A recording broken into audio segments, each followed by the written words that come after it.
Welcome to the Carriker Chronicles, the People Show. Checking the pulse of Husker Nation, brought to you by DPS Concrete Construction. Check them out at dpsconstruction.net, also carrikerchronicles.com. Ladies and gentlemen, if you don't know by now, it's where all your Husker sports hopes and dreams will come true. It is just a science. This is my gut reaction to Nebraska. The good guys beating, they could just be the other guys because they didn't win, so they're not the bad guys. But Nebraska beats UCLA on the road. Matt Rhule's fourth road win as Nebraska's head coach in the Big Ten Conference, 28-21. If you like what you saw from TJ Lateef, hit the like button. If you like what you saw from Emmett Johnson, hit the like button, or the offense, or just the fact that Nebraska won the freaking game, then smash that like button. All right. If you haven't done so yet, as always, make sure you subscribe and or ring that notification bell. I don't want to give away my topic for Sunday night show because we got a gut reaction to get to here. But I think Nebraska's ceiling just got even higher. And I'm going to dive into that a little bit later. But if you don't want to miss my thoughts on why our ceiling just got higher, make sure you subscribe and or ring that notification bell. Plus, is Nebraska, is it somewhat kind of sort of maybe un poquito realistic to 8 wins, 9 wins? We'll see. Let's not get crazy with 10 or 11 or 13, not even mathematically possible. My point is, I think there's going to be a lot of fun football to watch this year. Make sure you subscribe, ring that notification bell because we got a lot to talk about. All right, going into the game, Dawson McCullough was out for this game. Honestly, I didn't even know he was hurt. I didn't know he was banged up. I didn't know it was anything. I was kind of out of nowhere. All right, but some other guys stepped up. Keona Davis stepped up, had a sack or two, going back to California, playing in front of his friends and family, if you will. Williams Waniri. All right, he leads Nebraska with 2.5 sacks, so he showed up a little bit tonight, at least at times. I'd like our sack leader to have more than 2.5 sacks this deep into the season, but you take it when you can get it. As always, let me know in the comments your thoughts, your concerns, your questions. Otherwise, I do want to get to them. Right out the gate, Daniel Moeller says, O-line did a great job. TJ and Emmett are awesome. The offensive line did play better. I do think there's things, and this has been pointed out before. Hey, first of all, much love, speedy recovery to Dylan Raiola. But you got a new man starting a quarterback. He's got different strengths, different things he brings to the table. And UCLA was not able to get after him a ton tonight. Part of that was the read option game. Part of it was the RPO game. Part of it was the bootlegs, the waggles, the getting him out on the edge, the using his legs. They couldn't just tee off and know where he was going to be all the time. Also, we set up the running game, and then we had play action, and then they couldn't tee off on TJ because of that as well. So it kept UCLA's defense off balance. Our first 4 drives, bam, right down the field and scored 4 straight touchdowns. And then when we needed to move the ball at the end of the game, they weren't just running the ball. With a true freshman teenage quarterback making his first career start ever on the road, halfway across the country from Lincoln, Nebraska, although he did go to high school 20 minutes from there in Compton, California. They weren't just running the ball. They were throwing it. Like, they truly treated him like a veteran quarterback. They truly trusted him with this offense. The playbook was wide open. If you didn't know, he wasn't just here in January, the spring, and the summer. He was here, and I mentioned this in my pregame prediction show. He was here for bowl prep.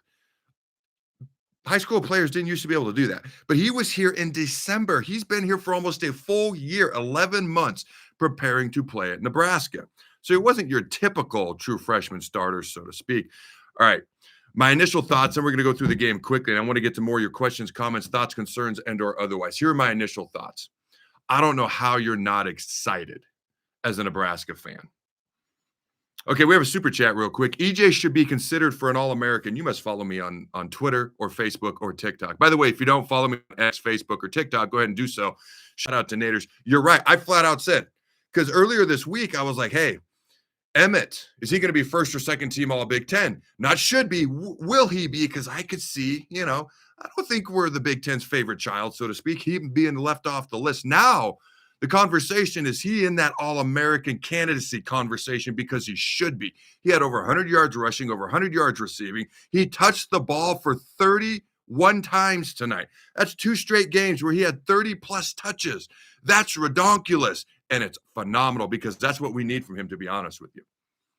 Luckily, he didn't get the ball. I don't want to say luckily. He didn't have to get the ball as much early on when you have Houston, Christian, and Akron. And he was out a lot of the second half of those games. But as the season wore along, there were times he didn't even have 20 carries. The downside is he should have had 20 carries in those games. The plus side is now you could get him the rock all day long. We got a bye week, and then we got 2 games And then we got a few weeks off for a bowl game. You can feed him as much as you want at this point in the season. That's the plus side to that. So I agree. He should absolutely be in that All-American discussion at the end of the season. He's our best player, maybe the best running back in the Big Ten. He's the best all-around running back in the Big Ten. That's unequivocally debatable, not debatable. You know what I mean? All right. I don't know how you're not excited with what you saw from TJ Lateef. Completed 13 of 15 passes. He was 10 of 10 going into the fourth quarter. He didn't look like a guy who was rattled. He didn't look like a guy who was slow processing. By the way, everything he looked like in the USC game. Again, I get it. I get it. That's a tough spot to come in. But I wanted to see what he'd look like with the week full of reps with the ones, with the week where he got all the reps and a game plan built around him, and he looked comfortable. He looked smooth. He looked confident, and he looked decisive. How does that not excite you? Not only does he bring another dynamic to Nebraska's football team, his legs, I feel like he's as decisive and quick at getting his ball out of the hands as we've seen all year. And yes, I know that sounds like a negative thing towards Dylan. It's not. This game plan was built towards TJ so he could be quick and decisive. And against USC, he was not.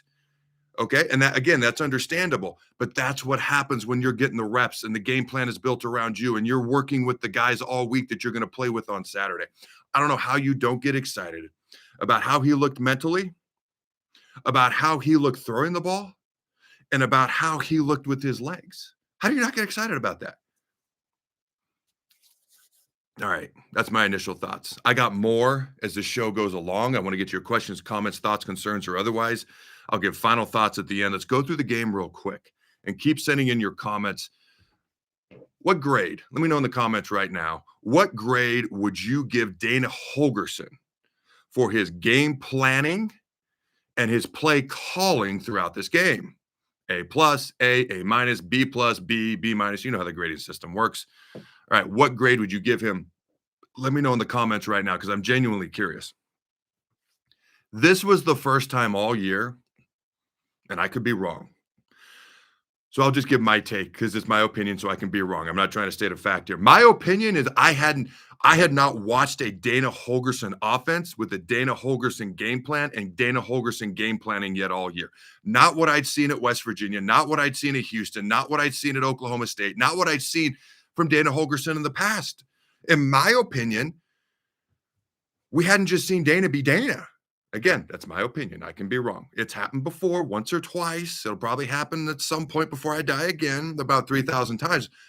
That was Dana Holgorsen's game plan and play calling, and that looked like a Dana Holgorsen offense to me. All right. I want to give a shout out to our sponsors. Oh, by the way, all the grades here. Oh, Donald Freeman, you said C+. Donald, explain yourself. You're allowed to have your opinion too. You're allowed to have your opinion, but we got A, B+, A minus, A minus, A minus, B, A minus, A plus, B, and a C+. Donald, you got to explain yourself, my friend. Explain yourself in the comments. Hey, I express my opinion and I explain myself. Doesn't mean I'm right, wrong. It just means it's my thoughts. You do the same, my friend. In the meantime, I want to give a shout out to our sponsors, DPS Concrete Construction. As always, you can check them out at dpsconstruction.net. Retaining wall work, concrete work. If this is the type of work you want done, they're the guys you want to do it. dpsconstruction.net. If this is the type of work you do, you want to work for a guy like Jason Armstrong. He's the owner and operator of this business. He's the boss you want to have. Again, dpsconstruction.net is where you can find all the information you need for the company aforementioned. All right. Also, Husker Auto Group. Check them out at huskerautogroup.com. Husker, Chevrolet, and GMC have aggressive pricing on 2025 model Silverados and Sierras up to $11,000 off of MSRP. APR as low as 2.9%. Financing with approved credit. See dealer for details. Also, Husker, Chevrolet, and GMC also has a great selection of 3/4-ton Silverado and Sierra trucks. Husker, Chevrolet, and GMC is locally owned and operated. Husker Auto Group is conveniently located off North 27th Street and I-80 in North Lincoln. Also available 24/7 at huskerautogroup.com. Somebody put in the comments, sorry, I went by too fast. Can we play USC again? We're on such a high. Yes, I would love to play them again. All right, somebody put in there an A for the offense, D minus for the D. Seems a bit harsh. Maybe the run game specifically or containing Nico Iamaleava. All right. I don't think Penn State, and I got to look more into them. We're 2 weeks away. Their backup quarterback who's now starting because Drew Aller's hurt. I don't think he does a ton with his feet. Iowa's quarterback, he will run between the tackles, but he's not like Jaden Maeva or Nico Iamaleava is with, shall we say, a little bit of speed behind him. He'll run physically, but he's not the biggest dude in the world.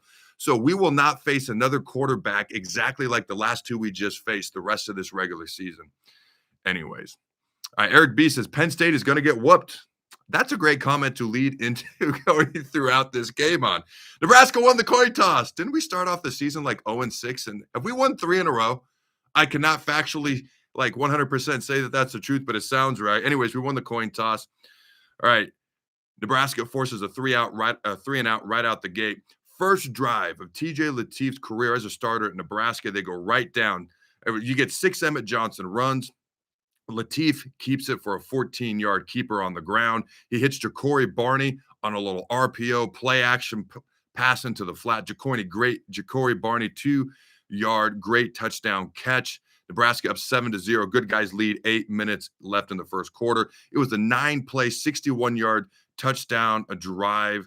All right, Emmett Johnson ran for 29 yards on that opening drive as well. All right, let's see what else we got here. Nothing else. Oh, that's what the note was. Nebraska showed a little bit of pistol formation. I hadn't seen I don't know if I've ever seen Nebraska do pistol. We probably did with like Adrian Martinez or who's the other Martinez? Why am I blanking? It's because it's midnight. Because it's 12 a.m. That's why. And I'm still talking fast. Taylor Martinez. Maybe we did then. I know it was a lot more shotgun, read option, stuff like that under them. I don't remember seeing a whole lot of pistol offense before. I actually thought it looked good. Okay. I think I shared this last year. I'll share this again. As a kid, I thought UCLA stood for University of California, Latin America. It wasn't until I was like deep into my middle school years that I realized it was University of California, Los Angeles. I think I shared that last year when we played UCLA. All right, the defense. One of the reasons we had trouble containing Nico is we had trouble getting off blocks. When he would take off and run, we'd still be stuck on blocks. Now, he's really athletic. He was being quick and decisive, and he runs really well. He was their leading rusher coming into the game. Part of that is their leading rusher as a running back only had 249 yards on the season. The other part of that is he's 83% of their offense. When you combine the throwing and rushing stats for UCLA this year, he is 83% of their offense. Obviously, their leading passer and their leading rusher. But we were getting stuck on blocks a little bit too much. The run fits weren't fitting quite as much as you would like in the run game in general as well. All right. So UCLA does come down. They convert a 4th and 1. They go to the Wildcat. And then Jalen Berger comes in at quarterback and runs it in for a touchdown. We are now tied 7-7. A 75-yard drive that took 9:46 off the clock. Now, UCLA's previous longest drive of the year was just over 8 minutes versus Maryland. This was their new longest drive of the season. Starting second quarter, still 7-7. Now, when you look at first down plays specifically, Nebraska, UCLA up to this point, Nebraska had 5 first down plays for 36 yards, an average of 7.2 yards per play on first down. Ladies and gentlemen, that is winning football. That is phenomenal. That drives UCLA's defensive coordinator. That gives him nightmares, which gives us sweet dreams because we won the game. UCLA had 7 plays on first down for 35 yards, and they were averaging 5 yards a play on first down, mostly because they were running the ball. And your goal is to get 4 yards or more on first down. They were achieving that 66% of the time at this point in the game. Let's see what else we got here. On the Bruins' first drive, it was 17 plays. They ran the ball 13 times and only threw it 4 times. Nico Iamaleava ran the ball 5 times on that drive. By the way, I took this screenshot during the game. I don't know who that young lady is, but you are phenomenally dressed. If you're listening on podcast, she's wearing like a gigantic corn cob head thing, but not the one you just set on your head. It like covers, it's like a Halloween costume type deal almost.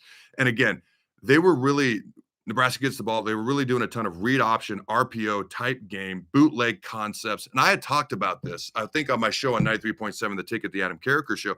You can do RPO. You can do bootlegs where it used to be known as bootlegs. Now it's known as RPO, but just a little play action pass You turn your back to the defense, you come out, you roll out to the right because it's much easier for quarterbacks to throw to the right. You got a receiver in the flat, you got a guy dragging over the middle, and then you got a corner route.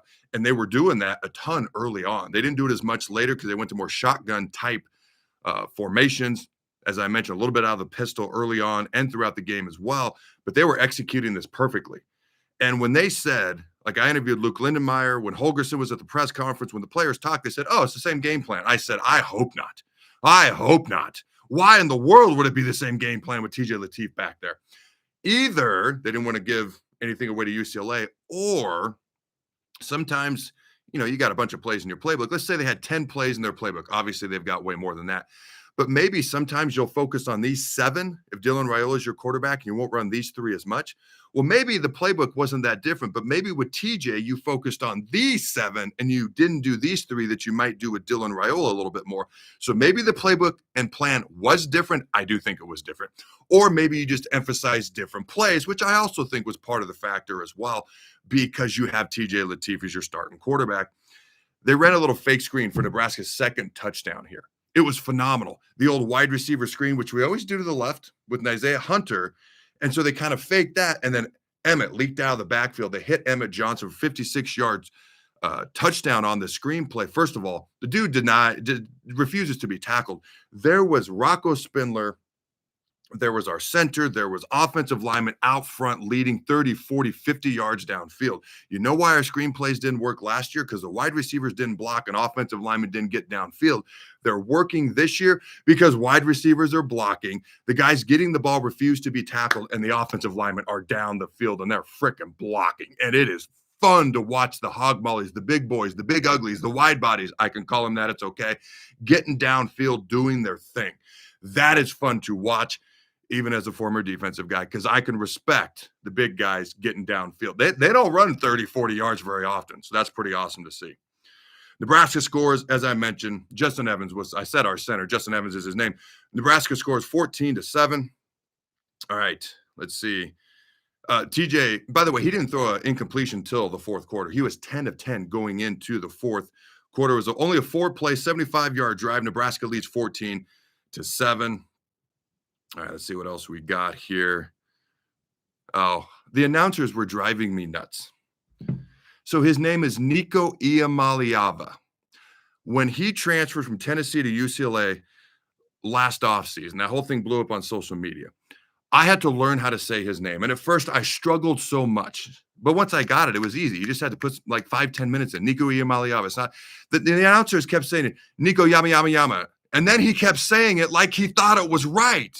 Like, why doesn't somebody elbow him and just be like, hey, just call him Nico? Like, there's no other Nico out. Just call him Nico. Stop with the yama stuff. Or whatever it was he was saying. That was just driving me nuts. As a guy who has to learn how to say complicated names sometimes. Like, just stop. All right. I want to give another shout out to our sponsors. It's not an easy job sometimes. There are some unusual names, but Yama. Is that what it was? All right. I want to give a shout out to 66 Auto Service in Lincoln. You can check them out at 66autoservice.com. They're also located at 2405 P Street here in good old Lincoln, Nebraska. Locally owned for 20 years, 2 decades strong. All right. As for Dean Phelps, he's the owner.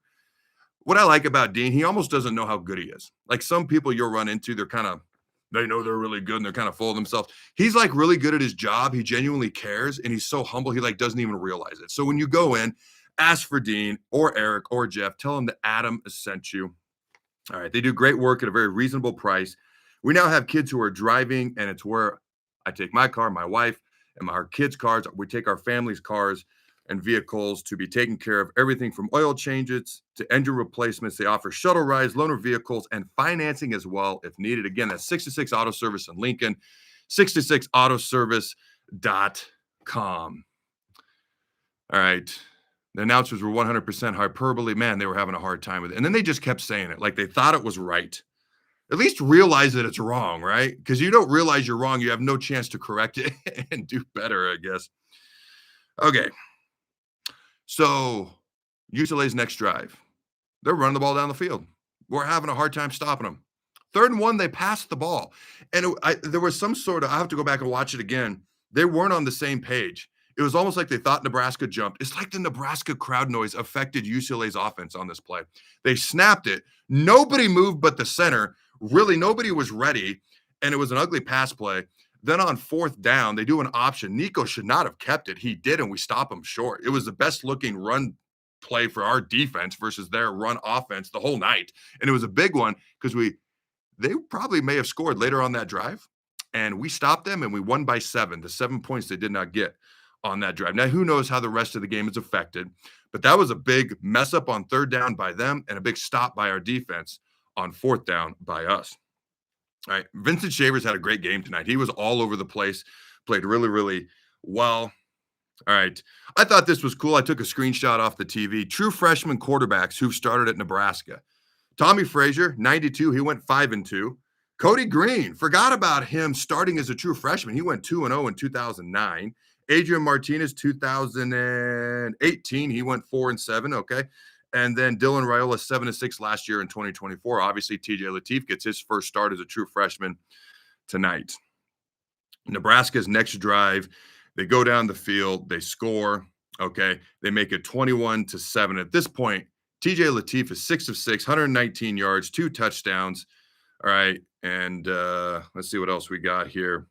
3 Nebraska possessions, 3 touchdowns, 21-7, under 2 minutes left before halftime.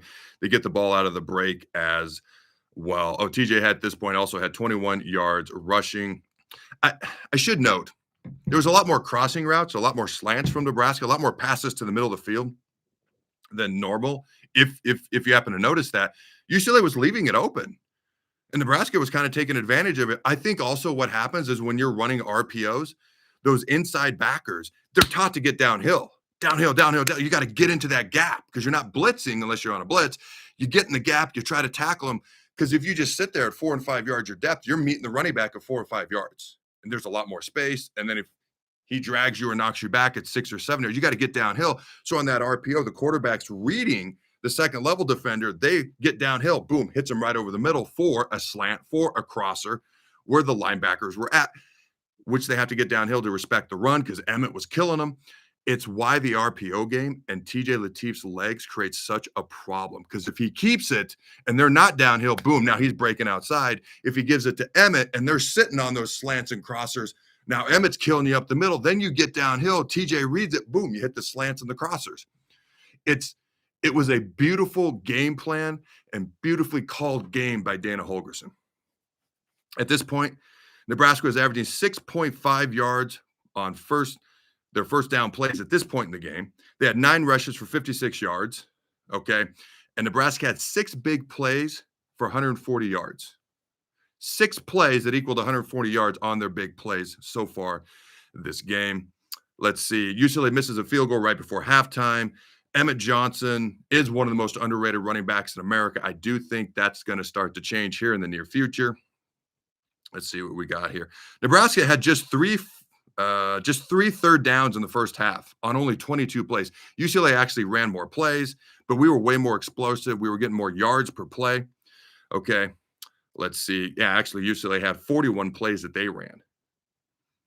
All right, some of the quick halftime notes. I got to move quickly here because it is late in the night. Let's see. Emmett Johnson accounted for 114 yards from scrimmage, 51 yards rushing, 63 yards passing. The 56-yard reception, the screen he took for a touchdown, was the longest reception of his career. Deshaun Singleton had 8 tackles in the first half. A career high for a game for him was 10, and the most he'd had in this season was 8, which is what he had in the first half. UCLA had 111 rush yards at halftime. Nebraska had 0 penalties and 0 turnovers, and that was huge for the Huskers. I'm going to move through the second half here quickly. Oh, we also had 195 total yards. They had 175. They actually controlled the time of possession, 17:51 to our 12:09, simply because we were having such big chunk plays and they were running the ball, and we just couldn't consistently get them off the field at that point. Think about no procedure issues, no penalties, no turnovers at this point. Now we had some penalties in the second half with the true freshman quarterback making his first start on the road in the Big Ten. Think about how impressive that is. All right. Then we had a 40-yard throwback touchdown from TJ Lateef to Emmett Johnson.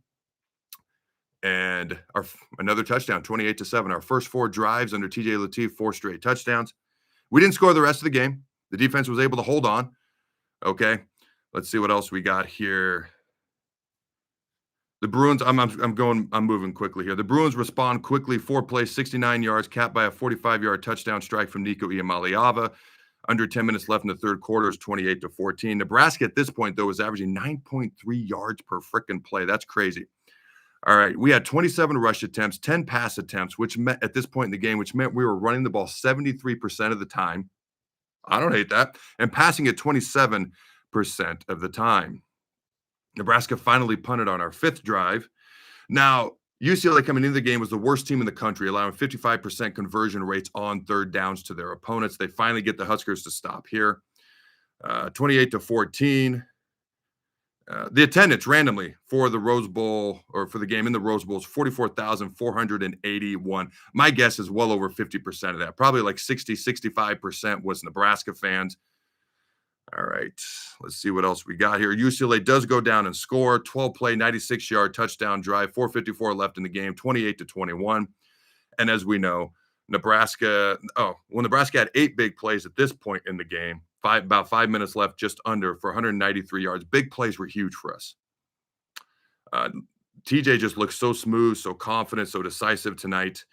And let me see. That pretty much wraps it up. Basically, Emmett finished with 129 rush yards, 103 receiving yards. There go balloons. Thumbs up. Thumbs up used to mean balloons. I don't know what that means now. Okay, Nebraska ends up getting the win 28-21 on the road. Let's get to your questions, comments, thoughts, concerns, or otherwise. Let's see. Jerry Vabor, I hope I'm saying that right. Not to be mean, but our offensive line looked good because they weren't protecting a quarterback that hung onto the ball too long and TJ could escape. Go Big Red. It's your opinion. It's your take. I have no problem with people being honest as long as they're respectful. Let's see what else we got here. I'm a bit surprised UCLA defense seems surprised by TJ Lateef's athleticism. So I don't think they were surprised. They had a bye week. They had to know kind of what to expect, but not specifically what to expect. And I think it's why all week they're like, no, we're just our Nebraska players and coaches are like, we're just doing what we normally do. And I remember hearing that thinking, please, God, no. Please base a game plan around what TJ can do specifically, and that's clearly what they did. There's a difference between anticipating what you're going to see and actually seeing it. Here's the other thing. There's a difference between an offense running it and an offense executing it. You can run an offense, but if you don't execute it, you're not going to be very good. They executed the plays like TJ had been the starter all year. Like, that is a compliment to TJ. That is a compliment to everyone around him stepping up their level of play. That is a compliment to Dana Holgorsen. Like, Dylan Raiola was the starting quarterback for a reason, but TJ Lateef brings something else to the table. It almost makes me wonder, and I did do a segment on this earlier this week, again, on my show on The Ticket, 93.7 The Ticket, the Adam Carriker Show. Literally, the headline was, Nebraska's ceiling just got higher and the floor got lower, because I didn't know how TJ was going to play versus UCLA. I didn't know what UCLA was going to do. They were unpredictable. We were unpredictable. Now with TJ as our quarterback. And again, maybe TJ comes out. He's got 2 weeks now to get reps and get better and improve and just get better and better at things. So I expect him to play well against Penn State, although Penn State apparently decided to play football today against Indiana. What an epic ending to that game. Catch of the year, play of the year type stuff. But you never know what's going to happen. But I can't help but feel like our ceiling just got a little bit higher because the offense looked efficient and explosive. We've seen it look explosive at times, but mostly efficient. It looked efficient and explosive. Now, is that because UCLA? I didn't know. Were they going to be the UCLA of September, a team that didn't deserve to be in the FBS, or a team that won 3 games in a row in October? I still don't know who UCLA is in November. But my big takeaway from this game is that I don't know how you're not excited about the offense. We're efficient. We're explosive. We can run. We can throw. We got one of the best running backs in America. The offensive line is playing improved. Dana Holgorsen has hit his stride when it comes to calling plays. And you've got a quarterback who's not only athletic with a big arm, but he's decisive and confident. Now, at some point, he's going to make mistakes. He's going to turn the ball over, knock on frickin' wood, because he's human. But the upside is there. All right, ladies and gentlemen, questions for you. They're brought to you by HuskerAutoGroup.com. Number 1, grade TJ Lateef's performance. Number 2, grade Emmett Johnson's performance. And number 3, Do you feel better or worse about the Huskers? Let me know in the answer in the comments below. Go Big Red Nose. Remember to throw the ball.